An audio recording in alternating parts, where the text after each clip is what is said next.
गुरु ध्यान के अनुभव बड़े ही मनमोहक हैं।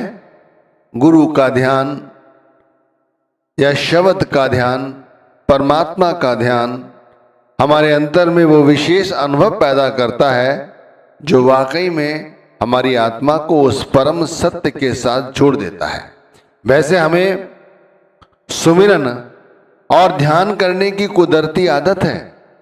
हम शुरू से ही ध्यान करते रहते हैं, जो सोचते हैं उसी का ध्यान करते हैं। परमार्थ में हम गुरु नाम का सुमिरन करते हैं पर गुरु का ध्यान नहीं करते। थोड़ा सा यहां पर बदल जाता है कि हम गुरु नाम का सुमिरन तो करते हैं पर गुरु का ध्यान नहीं करते, जबकि हमें कुदरती आदत यही है कि हम जो सुमिरन करते हैं हमें उसी का ध्यान आता है। तो भाई जब गुरु के नाम का सुमिरन कर रहे हैं तो गुरु का ध्यान क्यों नहीं आता? परमार्थ में ये विचित्रता है। गलत कामों को, माया के कामों को, संसार के कामों को जितना सोचोगे उनका ध्यान उतना ही बना रहेगा। जितना उन्हें करोगे उनमें उतने ही लिप्त होते चले जाओगे। लेकिन परमार्थ में, भक्ति मार्ग पर बिल्कुल उलट, जितना सोचते हैं वो संसार की माया की तरफ ही दौड़ जाता है। इसे इस प्रकार समझो कि हमारा ये शरीर है, ये एक तरह से रथ है और इस शरीर की जो इंद्रियां हैं वो इसमें घोड़े की तरह जुते हुए हैं। और ये इंद्रियां कैसी हैं? बड़ी मुंहजोर हैं। ये जिधर जिधर जाती हैं हमारा मन उधर उधर दौड़ने लगता है। लेकिन यदि हमारा मन लगाम रूप में हम इसे खींच के रखें तो हमारी इसमें भलाई है, क्योंकि ये जो मन चंचल है इसे वश में करना हमारे लिए सरल हो जाएगा। लेकिन ये जो मन है ये वश में कैसे आएगा? तो यहां पर भक्ति मार्ग द्वारा, चाहे वो बहिर्मुखी भक्ति हो चाहे अंतर्मुखी भक्ति, लेकिन भक्ति द्वारा जो व्यक्ति कर्मठ है, पूरी मुस्तैदी के साथ मन पर लगाम लगाए रखता है भक्ति का, गुरु भक्ति का, नाम भक्ति का, तो वो जीत जाता है और इस मन से विचलित नहीं होता। मन जो कर रहा है करने दो, लेकिन वो वही सोचता है।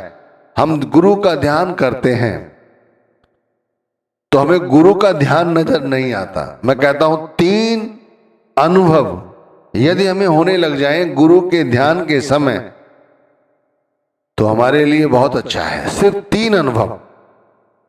पहला अनुभव कि जो हम ध्यान कर रहे हैं कहीं ऐसा तो नहीं वो काल्पनिक है। आमतौर पर हमने यही देखा है कि जब हम नाम का सुमिरन करते हैं, फिर जब ध्यान की बारी आती है तो ध्यान में अक्सर हम अपनी तौर पर काल्पनिक ध्यान करने लग जाते हैं। काल्पनिक, मनगढ़ंत, जिनसे गुरु के ध्यान का कोई लेना देना नहीं है। भाई हमारे को आदत है सिमरन करने की, मन को आदत है तरह तरह की बातें बनाने की, तो मन इस तरह से अपनी नई चाल चलता है कि हमें गुरु के जो सच्चा ध्यान है उससे भटका देता है, काल्पनिक ध्यान करने लगता है। और ये होता कैसे? मन द्वारा। ध्यान रखिए। तो हमें सबसे पहले ये बात ध्यान रखनी है कि जो हमें गुरु का ध्यान कर रहे हैं या ध्यान में बैठे हुए हैं तो हमारा मन हमें ये काल्पनिक ध्यान करा रहा है या कुछ और। दूसरी बात, हम जो ध्यान कर रहे हैं वो मन कर रहा है या आत्मा? क्योंकि यदि आत्मा ध्यान कर रही है तो वो कुछ पाएगी, वो कुछ पाकर ही उठेगी। और ये थोड़ा थोड़ा रोज रोज जो पाना है ना, एक दिन इतना विशाल हो जाता है कि फिर हमें ज्यादा नाम के सुमिरन की आवश्यकता नहीं रहती। फिर तो हम भजन करने लग जाते हैं, वो शब्द धुन सुनने लग जाते हैं, वो शब्द का प्रकाश देखने लग जाते हैं जिसके हम अधिकारी हैं, जिसलिए हमें नाम दान मिला है। ये दूसरी बात मैं समझाऊंगा आपको कि आत्मा के द्वारा ध्यान किया जा रहा है या मन के द्वारा। अब तीसरी बात में आते हैं कि ध्यान के वक्त हमें गुरु दिखाई दे रहे हैं या गुरु का सूक्ष्म स्वरूप दिखाई दे रहा है। देखो, परमात्मा सर्वव्यापी है, लेकिन उस परमात्मा को किसी ने नहीं देखा। कहते हैं वो परमात्मा सतलोक में सचखंड में रहता है, हमने उसे नहीं देखा। हम गुरु को परमात्मा का दर्जा देते हैं। जब ध्यान करने बैठते हैं तो हम गुरु के स्वरूप पर ही रुक जाते हैं, उससे आगे नहीं बढ़ते। तो हमें गुरु का स्वरूप ही नजर आता है, गुरु का सूक्ष्म स्वरूप नजर नहीं आता। जबकि ध्यान में जब तक गुरु का सूक्ष्म स्वरूप नजर नहीं आएगा तब तक ध्यान पूरा नहीं होगा। तो 3 बातें हैं जो विशेष तौर पर मैं आपको क्रमबद्ध तरीके से समझाऊंगा। लेकिन सबसे पहले जहां से शुरू की है वहीं पे आ जाते हैं कि हम लोगों को कुदरती आदत है नाम का सुमिरन करने की। नाम का सुमिरन हम वर्षों से कर रहे हैं। जैसे सुमिरन करते समय अन्य चीजों का किसी के बारे में सोचा तो उसी चीज का ध्यान आ जाता है, लेकिन नाम का सुमिरन करते समय हमें गुरु का ध्यान नहीं आता। माया इतनी प्रबल है कि देखो, वैसे संसार का सुमिरन करते हैं, संसार का ही ध्यान आता है, लेकिन यहां पर यह नहीं होता। तो शुरुआत करने से पहले एक बात समझ जाइए कि ध्यान करने से हमारा विवेक जागता है। आप सुमिरन चाहे जितना कर लो, जितना कर लो, संसार की माया से कभी ऊपर नहीं उठ पाओगे यदि सही तरह से सुमिरन नहीं किया। अगर आज्ञा चक्र पर गुरु को बिठाकर, क्योंकि परमात्मा देखा नहीं, और सुमिरन करते रहे तो काम नहीं बनेगा। तब मैं कहता हूं कि ध्यान से विवेक जागता है। संसार की माया जान पड़ती है कि ये संसार की माया है और ये संसार की माया नहीं है। तो सबसे पहले ध्यान के जो गुण हैं, जो विवेक जागता है, वो समझो कि संसार की माया हम जान जाते हैं।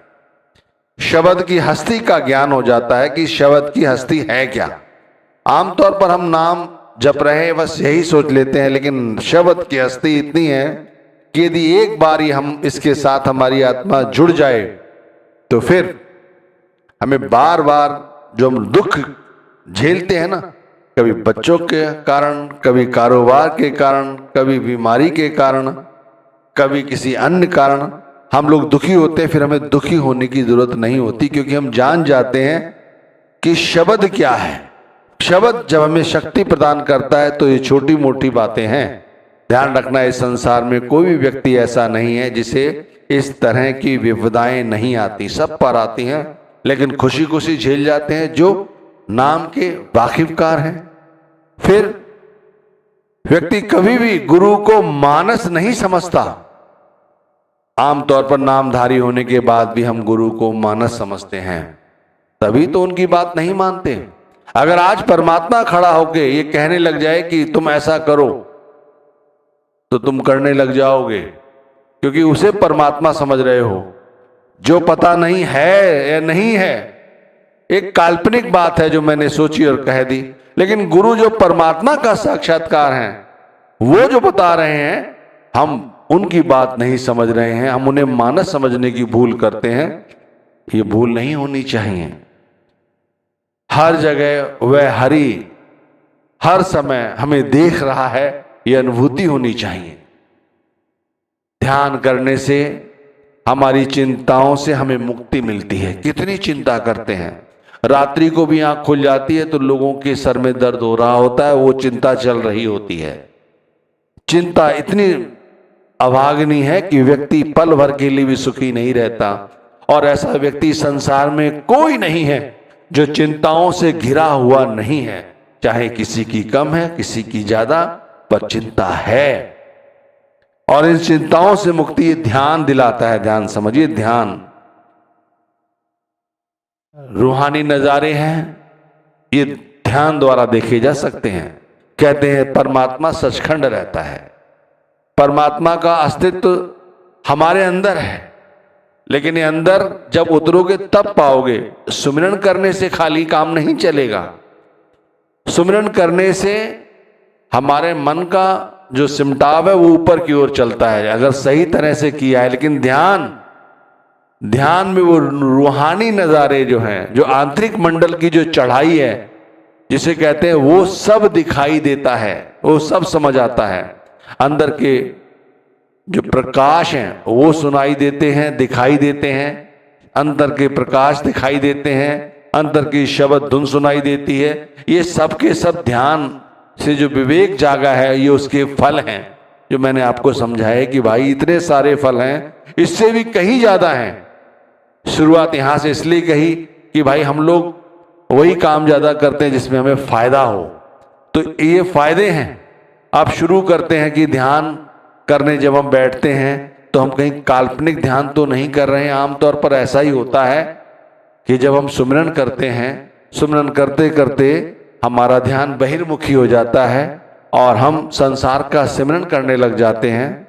उस समय हमें ये अपने आप को टटोलना चाहिए कि भाई हमें अपने गुरु के स्वरूप के साथ अपने ख्याल को, ध्यान को रोक के रखना है। जितनी देर आंखों के पीछे गुरु के स्वरूप के साथ हमारा ध्यान जुड़ा रहेगा, हमारा सिमरन सही दिशा में चलता रहेगा। ध्यान की अवस्था में जब हम बैठते हैं तो गुरु नाम का सिमरन करने की बजाय हम चुप होकर अपने इसी आज्ञा चक्र पर, ललाट पर गुरु के स्वरूप को देखने का अभ्यास करते हैं। और हमारे पास कोई रास्ता है ही नहीं, एक यही रास्ता है। परमात्मा देखा नहीं है, इसीलिए सिर्फ यहां पर गुरु के स्वरूप का ध्यान करना होता है। गुरु के स्वरूप का ध्यान इस तरह से करो कि जिससे हम अपने मन हमसे दूर हो और हमारी आत्मा का सिमटाव गुरु के स्वरूप के साथ जुड़ जाए। आत्मा द्वारा गुरु के स्वरूप का ध्यान होता चला जाए। ध्यान रखिए, आत्मा द्वारा, मन द्वारा नहीं। अगर मन ने ध्यान करना शुरू कर दिया तो मन काल्पनिक किस्से कहानियां ले आएगा और गुरु के स्वरूप का ध्यान करता रहेगा।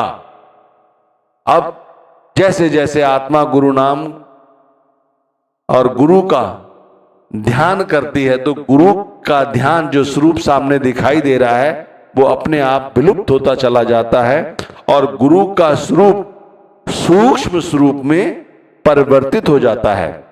जैसे गुरु की जो आंखें हैं वो दिए की तरह, दीपक की लौ की तरह हमारे अंदर प्रज्वलित हो जाती हैं। दीपक की ज्योति की तरह हमें ज्योति दिखाई देती है, जो कि चेतन अवस्था में होती है, स्थूल रूप में नहीं।